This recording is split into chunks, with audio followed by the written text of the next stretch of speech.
Welcome, everybody. My name is Kate Macdonald. I am the director of Handheld Press and the publisher of our new book, D K Broster's From the Abyss, which is a new anthology of weird short fiction dating from between 1907 to 1945. And it's been put together by Melissa Edmundson. Melissa, can you wave, please? There she is. Melissa Edmundson is a long-time collaborator with Handheld Press. We began working together, we began working together when I was still an academic, which was probably to 2016, something like that, 2015, 2016, yep. And a little while after that, I set up Handheld Press, and a little while after that, I was reviewing a book called The Palgrave, it was a Palgrave Macmillan book about weird fiction. And I became very aware that there were no women being mentioned in this large book about weird fiction and its beginnings. So I asked Melissa, how do you feel about doing an anthology? And she said, well, here is my list. So that was great. That started off with Weird Women. Then we did Women's Weird 2. Women's Weird, not Weird Women. Women's Weird 2. Then we did British Weird. And now we've started to do the collections of single authors, which we have discovered by doing these anthologies of multiple authors. And D K Broster is not the first. But 2 or 3 months ago in May, we published Helen de Getty Simpson, The Outcast and the Right, which is not really weird. It's more slightly supernatural. But D K Broster is weird. I think there's no getting away from that. Melissa, would you care to tell us why D K Broster is weirder than some other writers we might know?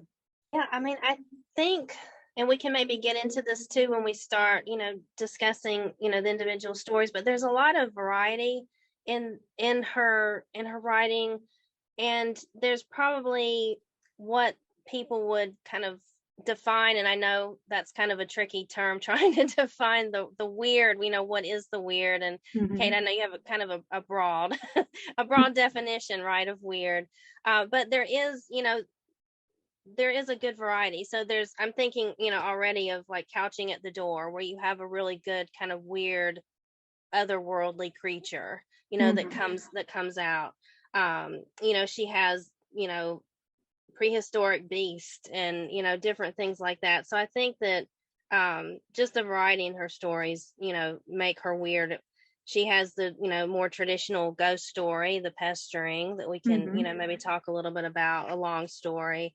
She has time slips, and she uses history really well. So I'm kind of getting away from the weird, but I think there's a good variety in her stories. Yeah, it's interesting that you mentioned the historical fiction, because D K Broster was known best for being a historical novelist, and in the UK certainly that's all she's known for, really. When I was growing up in Scotland, her novels about the Jacobite uprising were absolute fixtures on all the secondhand bookshops, in all the main bookshops, in the libraries, and I'm pretty sure one of them was a set text for one of my school years. So to discover her through initially Couching at the Door as a writer, a superb writer of the supernatural, was really surprising. And I wonder why she might have made that jump from historical fiction to supernatural fiction, which is mostly set in the present day. Do you think there's any reason for that? That's something that's really interesting. We don't know a lot about D K Broster. She was a very private person. I don't know, if we can say she was reclusive, but she was definitely private, very private. So there are things about her biography we just, we don't really know. So it's that intriguing, really, question of why did she, and others, Jack Adrian, who edited a now out of print limited edition hardback of her her weird tales, says much the same in his introduction, and I think I actually quoted from some of that in my introduction, because he really laid the groundwork for research into D K Broster, and we just don't know, why did this writer, author something like The Pavement or The Promised Land, that we can get into without giving too much away. There's, a lot of brutality in her stories and the psychological kind of repression. And we want to know, did this have some sort of grounding in Broster's life or people she knew or just frustrations she had? Her relationship with her family remains very mysterious in a lot of ways. Her relationship with her parents. So there's just so much that's tantalizing that we don't quite know. Yeah. And it's really interesting too to talk about her historical fiction. That's something that's interesting to me with her as an author. There's almost like this really definitive line between historical fiction and her supernatural tales. There's not a lot of like kind of melding one into the other. Even one of the stories about the little French boy, Field de Maigret, she included that in one of her, thank you for that, Kate, in one of her novels, right, as a chapter. Which one is it Sir Isambras at the It was Sir Isambras at the Forge, but that's and she took the supernatural element but she out took of it. like she took the supernatural out of that story. So there's this very fine line, and I'm even thinking of someone like Margaret Irwin. We included a story, the book, which is a well-known weird story in Women's Weird, the first anthology. And with Irwin's novels, there's a little bit of overlap. I'm thinking, Still She Wished for Company. There's that overlap, and we don't really get that in Broster. It's either historical fiction, but then the historical comes into her weird stories in interesting ways. Yeah. It is. It's very, very strange. I wonder if, I think we've had this aspect of the conversation before. Part of the reason why she may have made the switch from the historical mode to the contemporary is that she wanted to write stories for the Silver Age of magazines, because she was working from the very early 1920s right through past the Second World War as a short story writer. And this is the peak period in Britain where you could sell your short stories over and over again to many, many of the story magazines. And they would have probably been less likely to take stories that were historical fiction, but really keen on present day fiction and definitely keen on supernatural. So it's possible that she tried the experiment, found that she loved it, or found that she was really good at it, and it was a useful addition to her income. That may have been the way in for her. It may have been a very happy surprise. But as you say, we know very little. In fact, we know nothing about her private relationships. We know that she lived with a woman, Catherine Schlick, I can't get the name right, it's a German name. And they lived together as companions for pretty much all their adult lives. And they wrote. So clearly she had a happy relationship with this person.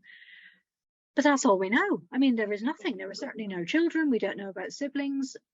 There is so much that we could infer from the stories, but that would be really dangerous and probably inappropriate, because, people make stuff up to sell as fiction. There's no reason why it has to come from the writer's life. Let's move on to the individual stories. For those of you watching, and my word, we have 29 now. That's really nice. There are 11 stories in this collection. We have All Souls Day, 1907. We have Fils d'Émigré, which is 1913. These are both set in the 18th century. Then we have The Window from 1929, which is the First World War story. Then we have Clairvoyance from 1932, which I think is the most horrifying of all the stories. Certainly has the most blood. We have The Promised Land, which is a horrifying story of 1932. We have The Pestering, also 1932. We have Couching at the Door, which is probably D K Broster's most famous story. And then we have Juggernaut from 1935, The Pavement, which is an archaeological story I had a tussle with over a different set of editors because they really wanted it in their collection. We're bringing that out in a few months. We have From the Abyss, which is the long story from 1940, which the collection is named after. And then we have The Taste of Pomegranates from 1945, which is the original unpublished version. There was an earlier version which is quite different. So we have a range of stories pretty much from her entire career, beginning to end. Can we start talking about The Pestering? The Pestering, can you give a description of what The Pestering's about and what you think the key points are for those who don't know the story, Melissa? Yeah, that's the longest. Just practically speaking, that's the longest in the collection. I mean, that's approaching novella, I would say, and I would think close to it, but it shows her pacing. Her gift at pacing and characterization. It's the story of a kind of middle-aged couple. The the husband had been in World War One, and had some injuries. I think some injuries from the war. The wife decides it's like a Tudor era house, and the wife decides to make a little bit of extra money. They would turn it into a tea room and serve teas and cakes and things like that. And so it starts out as a lot of her stories do, I have to say.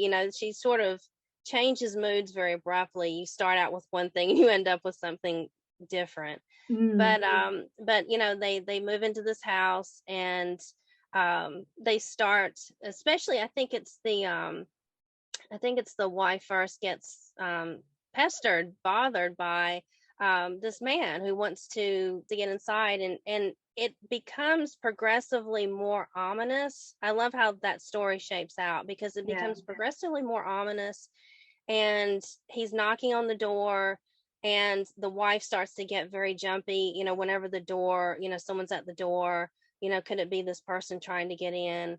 And he's after something within the house.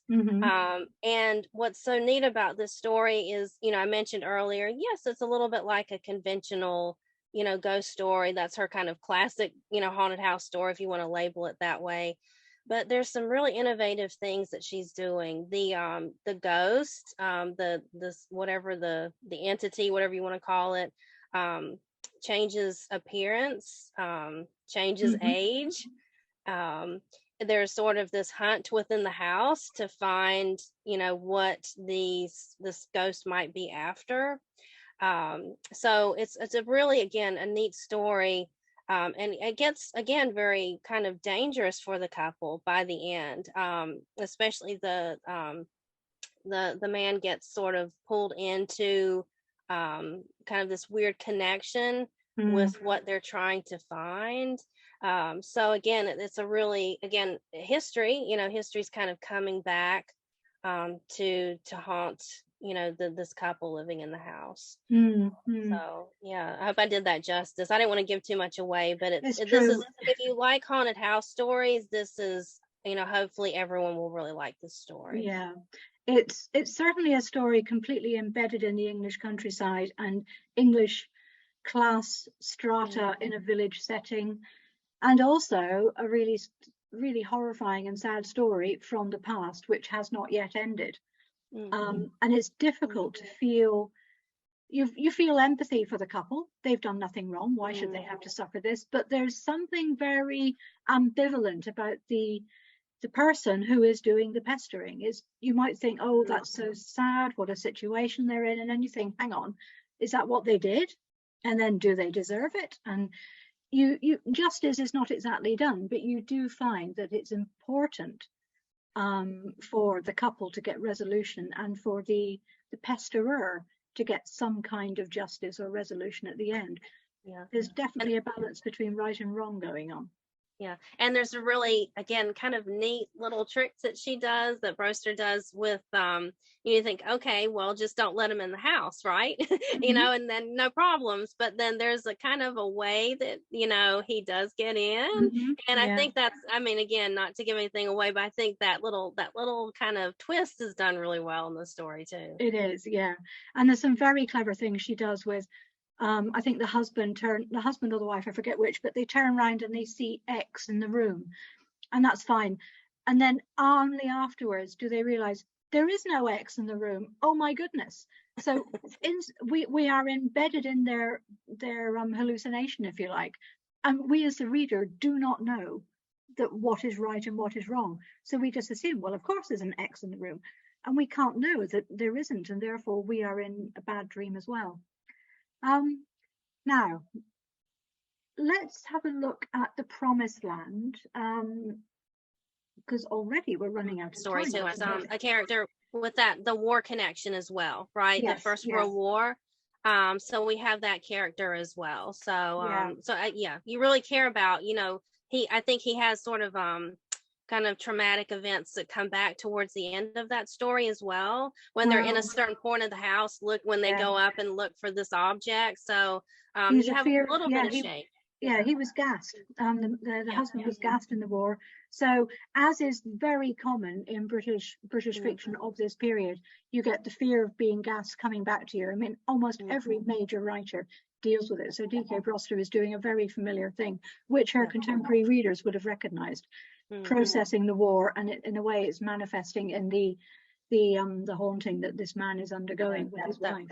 Yeah, that flashback that he has kind of near the end where he is going down that corridor. Yeah. And his wife comes in, actually, saves him, I think we could say. So she does, absolutely. really interesting. Yeah.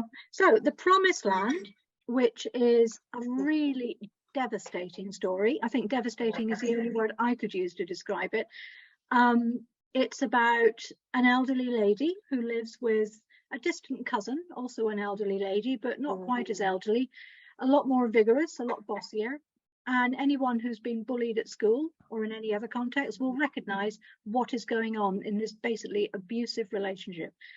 And one dream after another is taken away from the poor little lady whose house it is.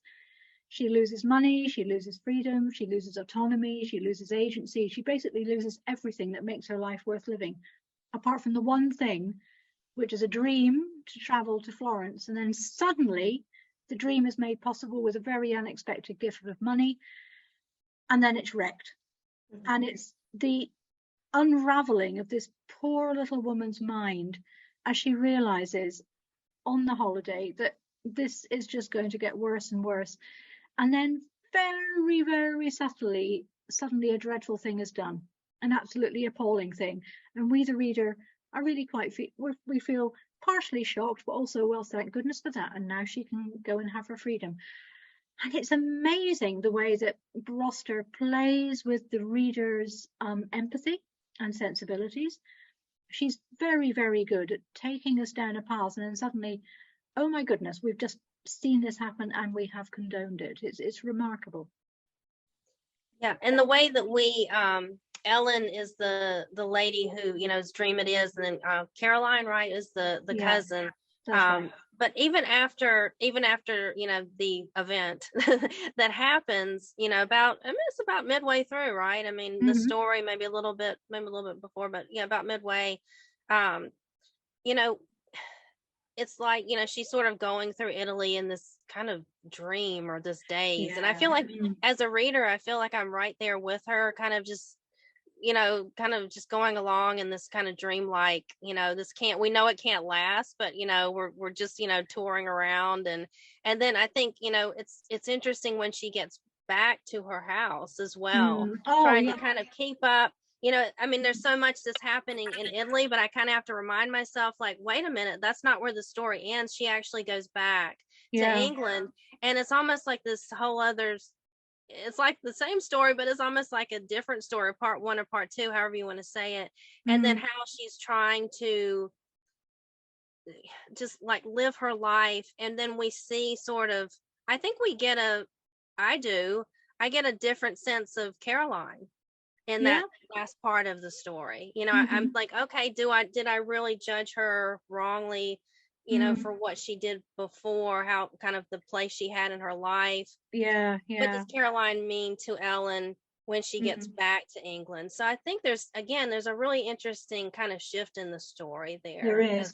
We are shown a different aspect of the protagonist, who is Ellen, the little lady. And you begin to think, hang on, was this already there? And we didn't know it. It's definitely a story. You finish it and go, right, back to the beginning. Now we know. Let's see what other clues we may have missed out on. Yes, it's very powerful. That's when you sort of, when you get to the end, I know, again, I wanted to immediately reread it. Because like, what did I miss? What, there's something that I missed here. I want to get at these characters. And I think, again, that might go back to your original question of what makes these weird. There's something in each story where we can't quite get to, right? The motives, we're still left wondering, why did the person do this? Am I sure about, what I read? And so it just leaves you feeling in I think a really kind of neat way, to Yeah. have kind of those lingering questions, which I think is a big part for me, is a big part of the weird. Mm-mm. It Mm. is, because that's a very interesting point, that it's the effect on the reader that is important for how the weird operates, because the weird will change the reader's perception, change the reader's understanding of what has happened, and make us doubt what we thought we knew. So it takes the ground from under our feet a little, which is not something you get with a different kind of story. And I think with that, go back to clairvoyance. Clairvoyance, I said, is the most bloody of the stories, and I think it's the one that's closest to pure horror, because there is an aspect of the supernatural, but it's nothing. The human aspect is what creates the shock and terror. It's not the supernatural part, really. And I wonder, is this the only really horror story, do you think, that Broster wrote? Because you've read everything that she wrote. Do you recall any others like this? This I totally agree. This is the one, that is, again, pure horror. It has that kind of weird element. It has the again, the clairvoyance, that comes out, to, disastrous ends. But I'm looking over again, the contents list, and I don't think anything really comes near. Maybe there's parts of the window for just a little bit of goriness. But it's not so unrelenting. The clairvoyance, once it starts, you're in it. You are there in that room. You're in that drawing room until and slightly outside until it is over. And then you're just left, at the end, like, what just happened? And there's also a difference. There's a distance between the ultra civilized setting of the drawing room with the beautiful furniture and the rugs and the decorations, and the children playing outside and the civilized conversation. And then you get the horror and the distance chaos. Between the distance absolute between chaos. That creates a shock. Whereas in The Window, which is a much earlier story, set, as I said, in the First World War, that is a setting of violence anyway. And the supernatural element in The Window is also rooted in a very violent act, which was typical of its time, of the French Revolution. So in a way, the violence in The Window somehow seems to be yet more of the same. And I have read a criticism. One reviewer thought this story was one of the weaker ones in the collection, because I think there wasn't that distance between the two, of the effects of the human being and the supernatural elements that set these effects going. I still think it's a very strong story because of the ingenuity of it and the way that the past and present join up. Yeah, I mean, that shows, again, going back to her interest in history. It's always there, I think, to some extent, and that would be kind of interesting to trace, really to get into. Maybe someone will write a paper or an article about that one day, the aspects of history in her supernatural, in her weird fiction. But that's one, I think, that, again, the blending of that, the history, one that is more, contemporary, more modern for Broster, because that was 1929. So, a lot of people, in the 20s, there you have people, interwar dealing with memories of the war.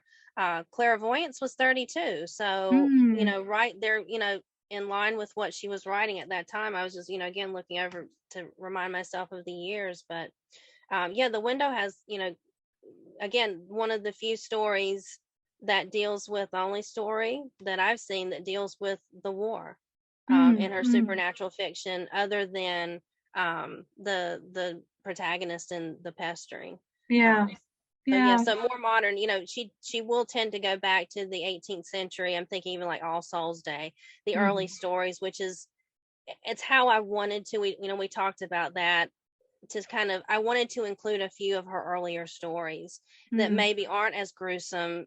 They show her growth, I think, in a lot of ways. That historian, right, trained as a historian at Oxford, working on these early stories, and then what they become, in the following decades. I think it shows a really, really nice progression. and how she uses history in her stories. Yeah, and also her influences, because All Souls Day, with the oldest one we've included, it's very much influenced by Baroness Orczy and the Scarlet Pimpernel, because it's the it's pre-revolutionary France. It's about rich men doing dreadful things and throwing a man down the stairs and whipping him because he dared to look at the wrong kind of lady. I mean, we now say it was very Georgette Hare, but this story obviously predates Georgette Hare, so it has to be the Scarlet Pimpernel and all the other novels of the 18th century that Baroness Orczy wrote, because she was an absolute smash bestseller of the period. And I think Broster must have decided, let me dig this hole too, let me find what I can. And then it became her favourite century, because all her Jacobite novels are set mid-18th century as well.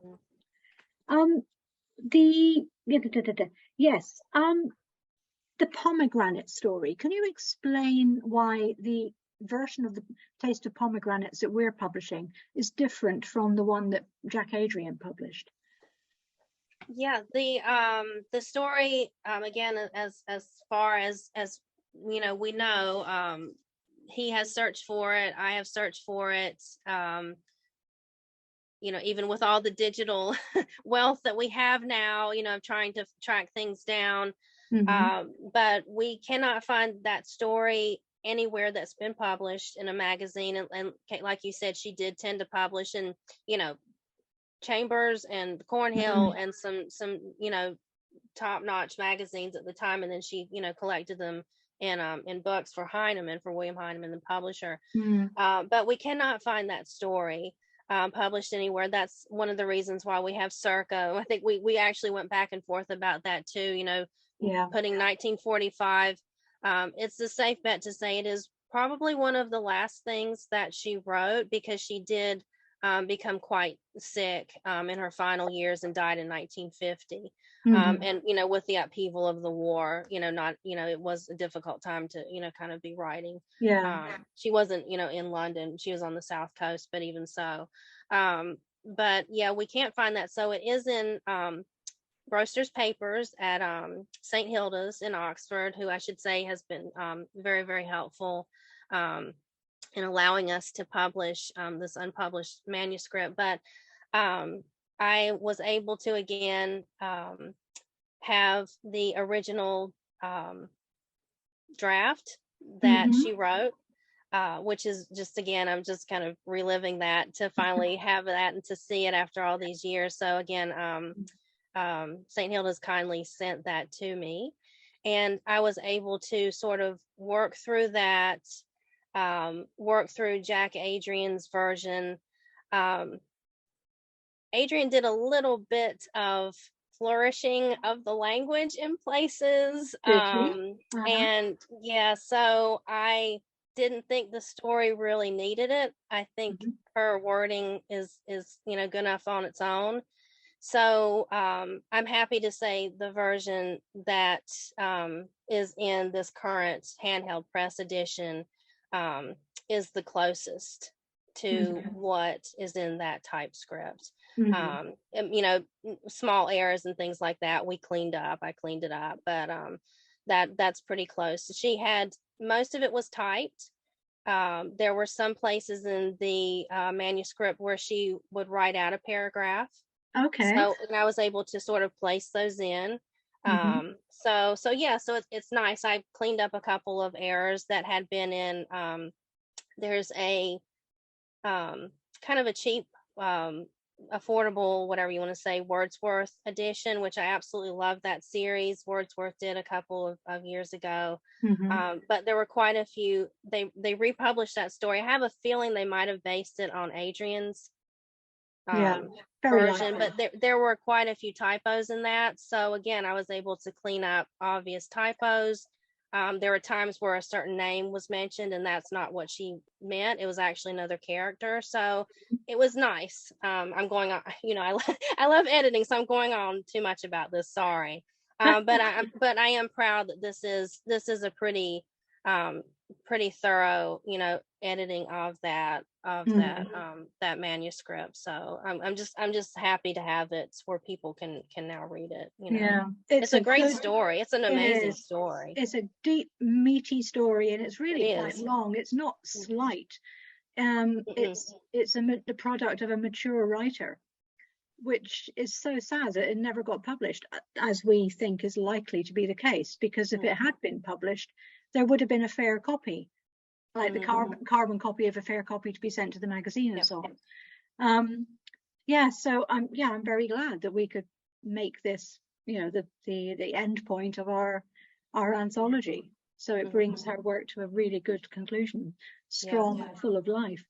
Yeah, and again, there's a weird beast in there. There's a time slip. There's all again, the characters, the sisters that you have are just, again, you're there with them. They're so well drawn as all characters. I think Broster has such a knack for doing characters. Yeah. And they're all, again, at times, I think we've talked about this when we talk about previous anthologies and collections that we've done. Sometimes you finish something and the stories, they might tend to run together just a little bit with characters. Like, who was in that story? I know what happened, but who was that character? But with this one, I feel like you end knowing, like, oh yeah, that character was in that story. Absolutely. And they're just so memorable. Yeah. Which one would you say is your favorite then? Oh, that's an unfair question, Kate. That's so tough. They're so different. I still go back to Couching at the Door, probably because that's the one, again, when we're talking about greatest hits, there was no question that's the one. If I have one story to represent Broster in a women's weird collection, that's what I wanted. I like From the Abyss. We haven't talked about that one very much. I enjoyed. I think that's a neat. It's the mood of that story is just so off. There's just something off that whole time. And again, that's the weird, right? That's the definition of the weird. So yeah. It's difficult to go into that story without. Is it a spoilery one to discuss? I'm not sure. Yeah, that's a tough one. It's a tough one to talk about. That's true. Yeah. Okay. But you're right, it is off, and there's an awful lot left unexplained at the end, and the reader's going, but what happened? It has to do with dual personality. I'll just leave it at that. Yeah. So there's some interesting things happening with that, and this are very psychological. But I enjoyed that story. Couching at the Door. If I had to say, like right now, I'll probably change my mind an hour from now, but that one is it's just so original. It's so unique. And again, no holds barred about what is happening. And we don't know quite, what is happening in that story, what happened, during that night in Prague and what happened in Paris. There's cracks in the storytelling there that just leave us wanting to know more, and that's well done. Well, I think that's deliberate, because she doesn't tell us what happens, and then obviously everything your imagination, the worst imaginings. Yeah, she was very clever. Yes. I think we should make a pause there and let's see, does anybody have any questions? If you do, please unmute and ask us questions or type them in the chat. And I'm going to unfairly call on Amy. I know Amy's out there. Amy, have you read this one yet? I have not. It is on my bedside table under two other books, and I'm looking forward to getting to it. But good discussion here has just made me decide to flip it and put it on the top of the stack. I hope we didn't give anything away, Amy. I don't think we did. No. Just absolutely whet my appetite. I'm really excited about it. Good. We have a comment from Jane who says she absolutely loves the Flight of the Heron trilogy that D K Broster wrote, and she wasn't aware of these stories, so she's delighted to have found them, and I think she bought them herself for her birthday. So I'm glad you like them, Jane. That's very good to hear. Yeah, that was something that was interesting to me. I mean, growing up, being educated in the US, I don't have the appreciation of what she really means, to be honest, people growing up, but I mean, that was so interesting doing the research, and she traveled to Scotland and was treated as a celebrity, because of those books. And Kate, you said you read them growing up, or? I did. I certainly read The Flight of the Heron, but I kind of get her mixed up in my memory with John Buchan, because it's strange. I had not realized that she wasn't Scottish, because she's so famous for these Scottish books. I just assumed that, well, D K Broster, I mean, Broster might be a Scottish name. It certainly passes one. She just feels like she knows the history so well. And if you were brought up in Scotland, you did the history of that period intensively, because it's a national thing. It's about, the fight for independence from England and so on. So to discover more about her and discover that these books basically originated on holidays in Scotland, well, perhaps it takes an outsider to write the inside history correctly, because they've got a less subjective approach. The historical aspect is really strange. But thinking about John Buchan, he wrote quite a lot about the same topic of the Jacobite uprising or rebellion, depending on what side you're on. But he also wrote supernatural and fantasy fiction too, set in the present day. So he did, and he was contemporary with Broster. I think she was 4 years younger than him. So perhaps it's a generational thing. I don't know. Maybe they felt able to do this. Interesting. Any other questions or comments? I've got Susan Brady here written a chat. I've really enjoyed the book so far. Thank you so much for this talk. So fun to find a new author. Well, that is what we're here for. We're always here to spread the word about new authors. Who would you say? Yeah, that's nice too, because she's the one that, I would say, Kate, right, of the ones that we've done so far, that I thought maybe more people would have known. So I'm really happy to hear when she's a new author for someone. That makes me feel really good that this, we get to provide that discovery for people. Yeah. Yes, it's what the publishing is all about, really. Well, or like's been said, people know her because of the history books, but they don't know that she wrote supernatural fiction. So that'll be a nice surprise for people. Yeah. And I wonder if many people know anything about her in the supernatural community. The book interview I mentioned to you before we came on air, he said he knew Couching at the Door, but he didn't know any of the others. So that's the one that gets anthologized the most of her stories. Clairvoyance, not even, sometimes I would say maybe that's a second, but not anywhere near Couching at the Door is the one that gets anthologized. And it was neat. I talk about this in the introduction. Dorothy L. Sayers found it. She was on, she found it and included it in Stories of Mysteries and Detection. Those titles get kind of mixed up a little bit, but about a year after it came out, she grabbed that story and put it in her own anthology. And pretty soon after, the stories came out, it was Couching at the Door was published in 42 I have it here. It's a very small very small wartime collection. In 42 that was collected, and in the coming years, people really discovered how interesting. The Pestering was a radio play, which I thought was interesting too. That is so I included that. She's but other ones, not so much. They really haven't been included. It's straight. I often wonder if the perpetual fame of one story above and beyond other stories by an author is a self-perpetuating syndrome. Well, don't get me started on that, because there's the tunnel vision, let's reprint this story or this one author 20 times when there are so many. Read more things. There are many things out there. So exactly. I guess it brings in the good sales.